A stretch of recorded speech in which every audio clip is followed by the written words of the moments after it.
a la luz de lo que vamos encontrando hasta ahora, esto no pertenece al Estado Nacional argentino, sino que pertenece o a Hayden Davis, o a Javier Milei, o a Karina Milei, de título personal. Y ahí es donde se puso picante la cosa. Porque incluso lo que hace la jueza para sostener esto, que si llega a ser de Javier Milei o de Karina Milei, es a título personal, es hasta incluso invocar un dictamen de la OA. ¿Cuál? Cuando Javier Milei dice, hey, yo esto lo tuiteé a título personal, y aunque sea un tuit con el icono plateadito de jefe de Estado, esto es mío, no es a la Argentina. Esto es personal, no me pueden enrostrar juicio político porque no lo hice como funcionario, sino que lo hice a título personal. Y la jueza dice, ok, si entonces no fue a título de funcionario público, no te puede corresponder un juicio político, lo hiciste a título personal, tenés un interés personal, ergo yo no puedo descartar que la guita es tuya. Vos encontraste esta semana un datito que causó mucho revuelo y que trataron de dibujarlo dándolo vuelta, que era el fallo en la causa de Libra.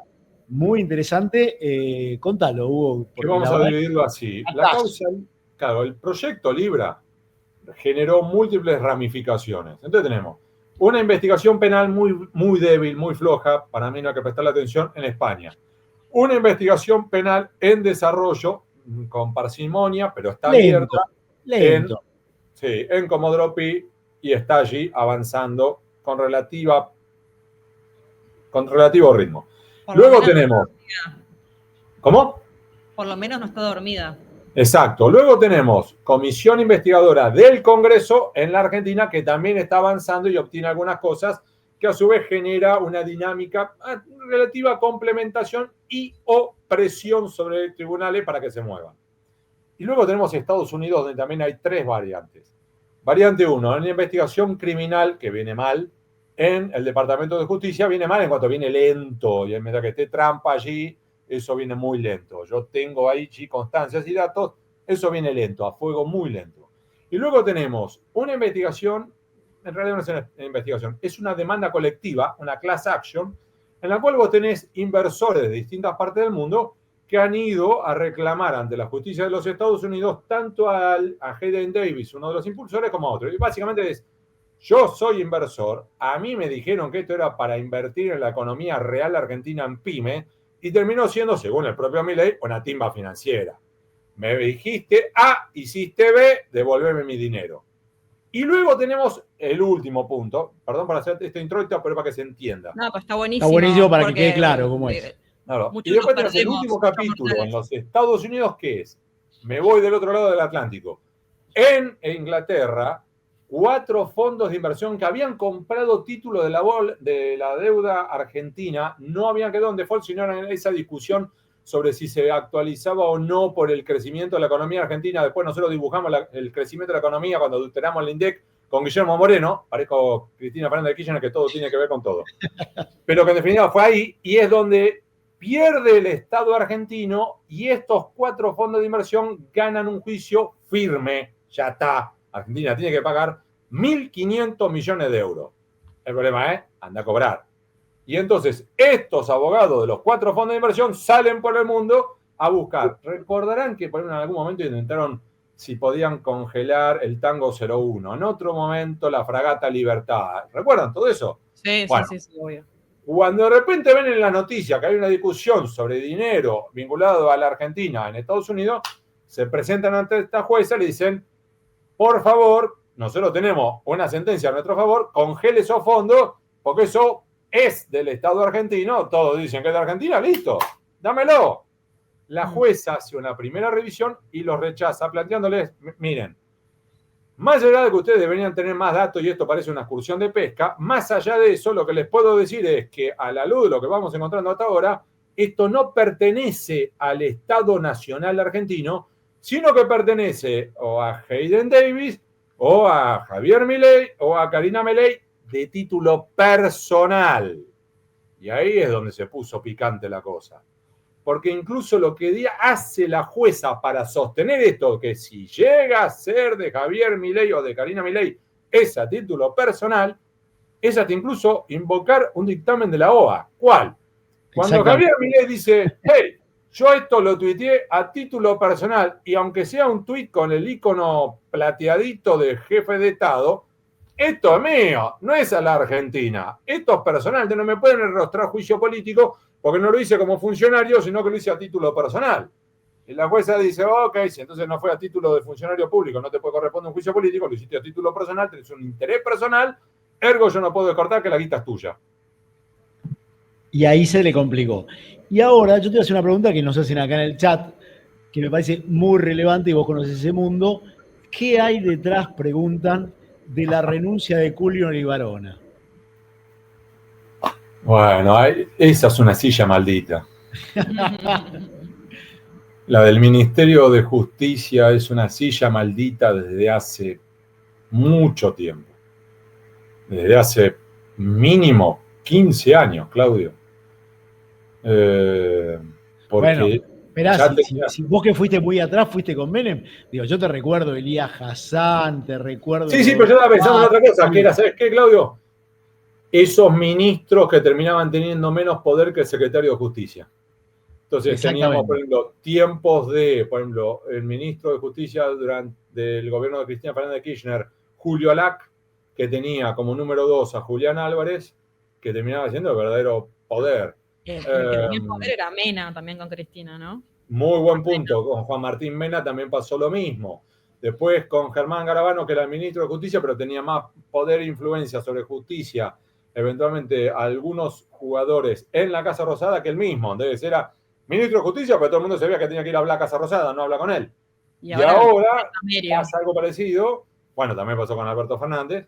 Y también pasa ahora, ocurre con, en el caso de Milei, con Cuño Levarona, que todo el mundo, en realidad, más que el teléfono de Cuño Levarona, el teléfono que vos tenías que tener era el de Sebastián Amerio, su secretario de Justicia, puesto por Santiago Caputo. Con lo cual es una de esas sillas incómodas que te da el prestigio y el currículum, pero te da poca rienda.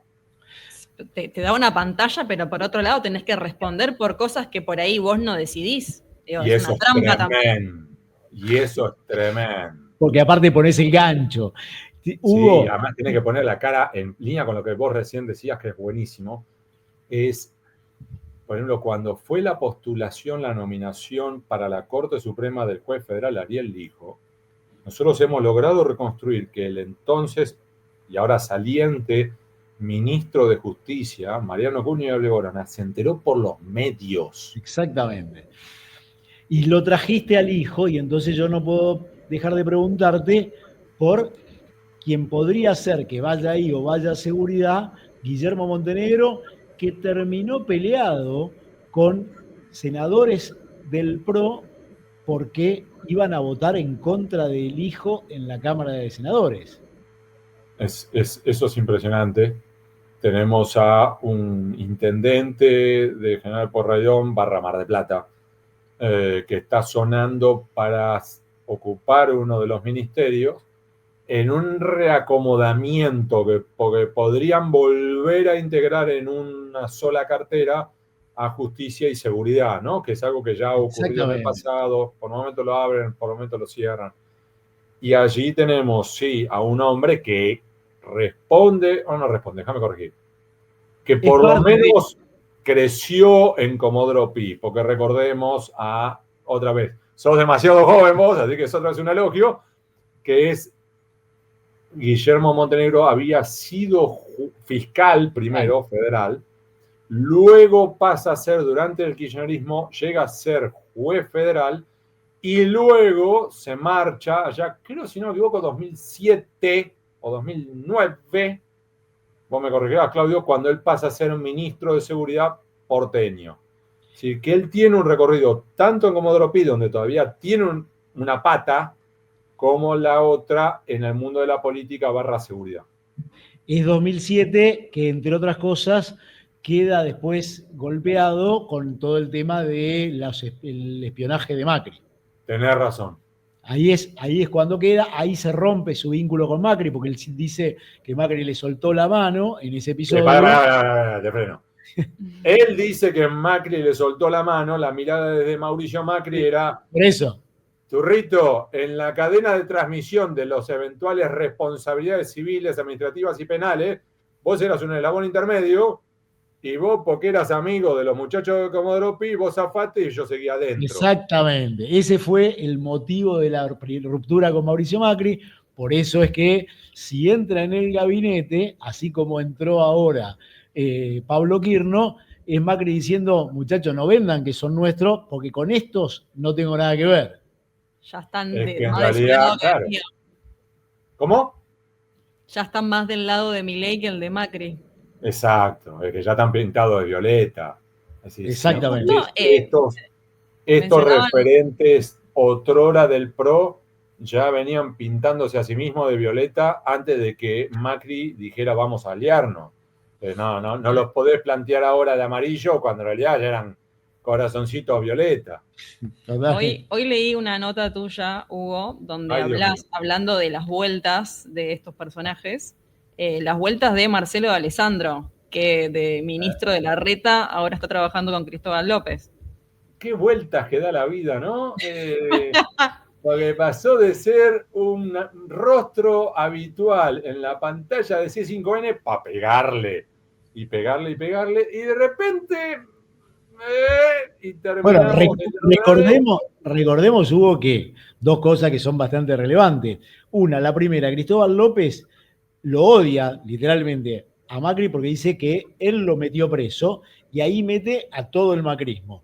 Y la segunda es que Marcelo D'Alessandro aparece en otro caso muy relevante, como es el viaje de los jueces al Lago Escondido, en el que también Cristóbal López dice, esta es la runfla que a mí me metió preso. Y ahora Marcelo D'Alessandro, que estuvo ahí y que se tuvo que ir porque los chats lo escrachaban de una manera espantosa, ahora va a la casa no sabemos si es síndrome de Estocolmo, si es que está pagando rescate, no está Lo muy que ahí hablan varios de adentro del grupo Indalo es que en realidad Cristóbal López, aunque tiene sus ideas políticas, también está tratando de tender puentes que él no tiene, no tanto con la Casa Rosada, aunque también lo intenta, porque ahí el tándem es D'Alessandro, Diego Kravetz adentro de la CIDE, y a partir de allí entrar por el lado de Kravetz, CIDE y Santiago Caputo y seguir, pero también por el lado de lo que le ofrece D'Alessandro, que es su canal de diálogo abierto con justamente jueces, fiscales. Bueno, a mí lo que me dijeron de adentro es lo que está buscando Cristóbal es que como él tiene una causa en la corte, que esa causa, por la cual hoy está en libertad, que esa causa la pise la corte y no resuelva, y que ahí el operador con el Procurador General de Justicia y con el Procurador General de la Nación y con la corte opere para que esa causa se quede ahí dormidita. Estamos hablando de la causa Oil Combustibles, en la cual ellos quedaron... Vos conoces algo de esa causa. Donde Sousa quedaron peleados ahora. Sí, porque quedaron acusados por, en teoría, quedarse con dinero que era del Estado en impuestos, con ese dinero apalancarse, construir su imperio, su holding empresario, después meterse en moratorias que nunca pagaron, y en definitiva, construir un imperio con lo que no les correspondía. Esto, por un lado, el protagonista del lado de la FIP, que esto es muy loco, ya está condenado firme, 4 años, 2 meses de prisión, Ricardo Echegaray, convirtiéndose en el primer titular de la FIP en ser condenado por defraudación al Estado, y tenemos que los beneficiarios de esa defraudación quedaron con beneficio de la duda, siempre por 2 por 1, están ahí. La Corte ya una vez dijo, muchachos, apliquen estas pautas, que son las que están en el dictamen del fiscal, que condenen, aplíquenlo. Y Casación no lo hizo y volvió a la Corte, y entonces están ahí en una dinámica en la cual lo que necesitan es que la Corte no le dé bola a lo que la Corte misma dijo. Es una cosa muy loca. Increíble. Hugo, arrancaste diciendo, vengo con mucho laburo atrasado, no te vamos a retener más, pero al final, ¿viste que era cierto que todo tenía que ver con todo? Yo tengo una última. ¿Querés que yo haga ese comentario? Va a terminar apareciendo en un reel de Instagram. ¿Puedo meter una última? Vamos. vi tu nota con Iván Jagroski y dijiste que los jueces y fiscales tenían más miedo de Hugo Moyano o del Chiqui Tapia que de los presidentes. Quiero que No lo profundices un poquito ahí, me quedé con ganas de escuchar más. Sí. A ver, nosotros tendemos, y me incluyo, por deformación profesional, nosotros tendemos a creer o a pensar poder igual política. Y en realidad, al menos la impresión que yo tengo, es que los políticos suelen tener poder de alta intensidad, pero corta duración, con algunas pequeñas excepciones.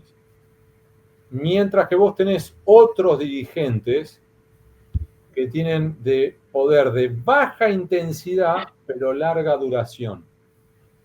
Y podés incluir allí a, por ejemplo, miembros de la iglesia, cardenales, obispos, dirigentes de fútbol. Chiqui Tapia tiene más poder que muchos gobernadores.